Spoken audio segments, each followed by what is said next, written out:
وعلیکم السلام ورحمۃ اللہ۔ جی ماشاء اللہ، آپ کا بہت اچھا سوال ہے۔ اللہ تعالیٰ آپ کو جزائے خیر عطا فرمائے، بہت اچھی سوچ اور فکر ہے۔ بے شک جب سے وہ بچہ یا بچی بالغ ہوئی ہیں، یعنی 7 سال کی عمر سے، تو حکم یہ ہے کہ جب بچہ اتنی عمر کا ہو جائے تو اس کو نماز پڑھائیں، اور نہ پڑھے تو کچھ سزا دے کر کے پڑھائیں، یعنی تاکہ وہ نماز کا عادی ہو جائے۔ لیکن جب بچہ یا بچی بالغ ہو جاتے ہیں، یعنی 13 ساڑھے 13 سال کی عمر سے کہہ لیجئے، یا 14 سال تقریباً، اور بچیوں کے لیے اس سے آپ کم کر لیجئے، 10 11 سال 12 سال کی عمر سے، جب سے وہ بالغ ہوں، اس وقت سے جتنی نمازیں رہ گئی ہیں اور نہیں پڑھی ہیں، تو ان کو وہ سب نمازیں ادا کرنا ہوں گی، کیونکہ نماز فرض ہے۔ تو اور اب کیسے نمازیں ادا کرنی ہوں گی، اس کی تفصیل میں آپ کو پیش کر دیتا ہوں، اور اپنے دیگر احباب تک بھی یہ ضرور پہنچائیں۔ تو اس سلسلے میں یہ ذہن میں رکھا جائے کہ قضا نمازیں جو ہیں، جتنی فرض تھیں ہم پر،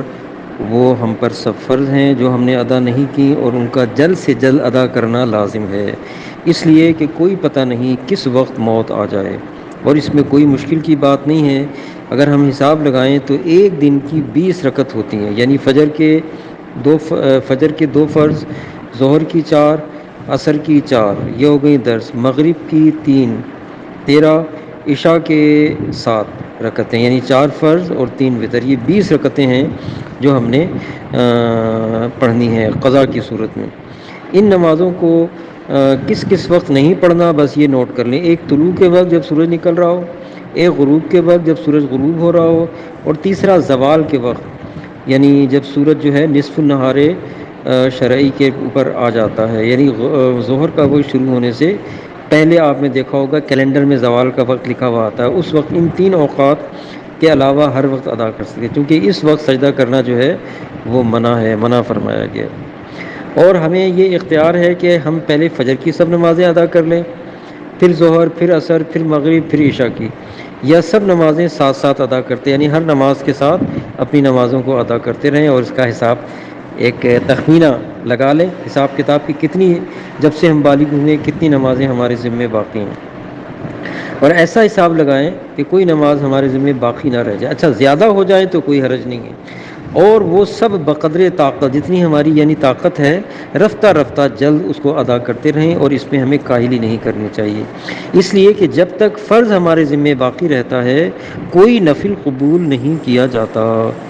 نیت ان نمازوں کی اب کیسے کی جائے؟ مثلا یوں سمجھ لیجئے آپ کے 100 بار کی فجر کی نماز ہماری قضا ہے، تو ہر بار ہم یوں نیت کریں گے کہ سب سے پہلے جو فجر مجھ سے قضا ہوئی، اب ہر دفعہ یہی کہیں گے، یعنی جب ایک ادا ہو گئی تو باقیوں میں جو سب سے پہلی ہے۔ اسی طرح ظہر وغیرہ ہر نماز کے لیے ہم نیت کریں گے۔ جس پر بہت سی نمازیں قضا ہوں، تو یعنی 10 سال کی ہیں، 15 سال کی ہیں، 20 سال کی ہیں، اب اس سے وہ ادا کرنی ہے، تو اس کے لیے تخفیف یعنی نمازوں میں ہم کیسے، یعنی جلدی جلدی تاکہ ہو جائے اور فرض ادا ہو جائے ہمارا، اس کی صورت تخفیف کے ساتھ جلد ادا ہونے کی یہ ہے کہ جو ہماری 4 اور 3 رکعتوں والی فرض نمازیں ہیں، جیسے کہ مغرب کی 3 اور ظہر، عصر اور عشاء کی جو 4 رکعتیں ہوتی ہیں، ان میں جو 2 خالی رکعتیں ہم پڑھتے ہیں، یعنی 2 تو بھری پڑھتے ہیں سورہ فاتحہ کے ساتھ، سورت بھی ملاتے ہیں کوئی، یا قرآن مجید کا کچھ حصہ پڑھتے ہیں، لیکن تیسری اور چوتھی رکعت میں ان خالی رکعتوں میں بجائے الحمد شریف کے ہم صرف 3 بار کیا کریں، سبحان اللہ کہہ لیں، بلکہ اگر ایک بار بھی کہہ لیں گے تو فرض ادا ہو جائے گا۔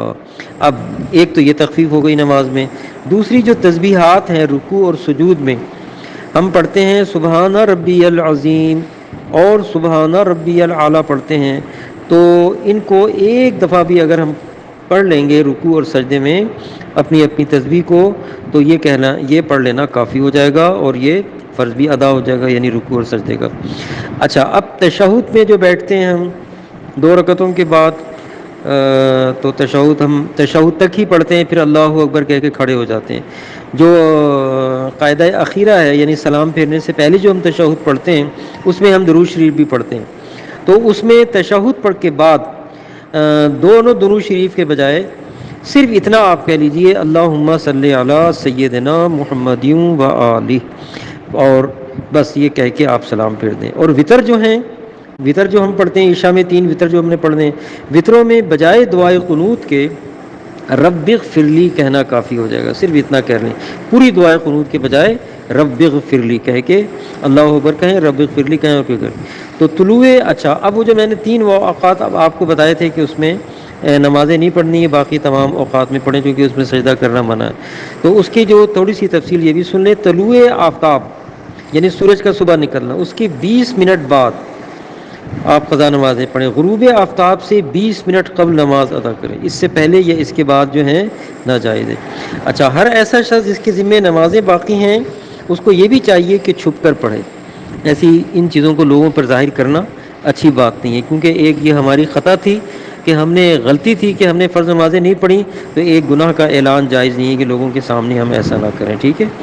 اور اسی سلسلے میں ایک بات یہ بھی عرض کر دوں جو ہمارے اکابر اولیاء امت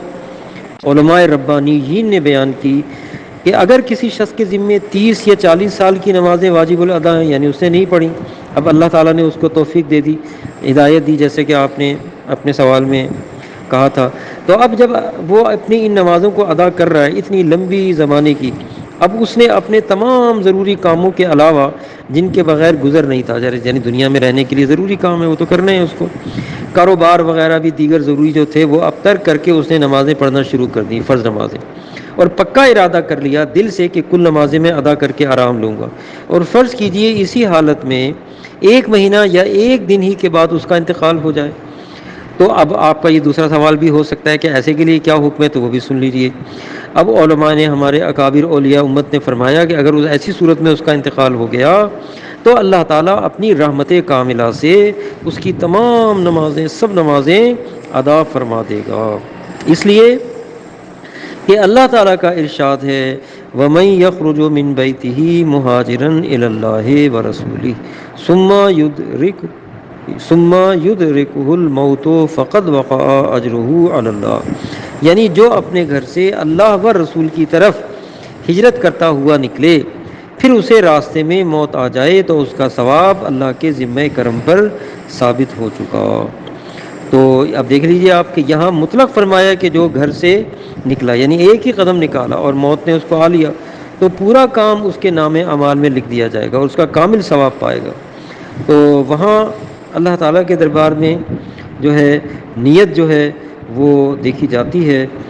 اور سارا دار و مدار جو ہے وہ ہمارے حسن نیت کے اوپر ہے، نیت اگر اچھی ہے تو انشاءاللہ تعالیٰ اعمال یقیناً قبول ہیں، بلکہ اگر موت آ گئی ایسے شخص کی اور وہ اپنی ان نمازوں کو پورا نہ کر سکا تو وہ بھی اللہ تعالیٰ کی رحمت سے قبول ہوگی، کیونکہ اس نے اللہ کی راہ میں نیت کر کے سچے دل سے کوشش کر لی تھی۔ تو یہ دیگر احباب تک بھی اپنے بچوں تک بچیوں تک آپ پہنچائیں، مجھے بڑی خوشی ہوتی ہے کہ جب ہمارے بچوں کو بچیوں کو دین اسلام سے محبت کی بنیاد پر جب وہ ایسے سوالات کرتے ہیں اور پوچھتے ہیں، اللہ تعالیٰ و تبارک آپ کو مذہب اسلام دین کی برکتیں عطا فرمائے اور دونوں جہان میں سرخرو فرمائے، اور ہمیں اور آپ کو سب کو اللہ تعالیٰ حسن نیت کے ساتھ خلوص کے ساتھ مذہب اسلام اور دین کے احکامات پر شریعت پر عمل کی توفیق رفیق مرحمت فرمائے، آمین۔ خدا حافظ، فی امان اللہ۔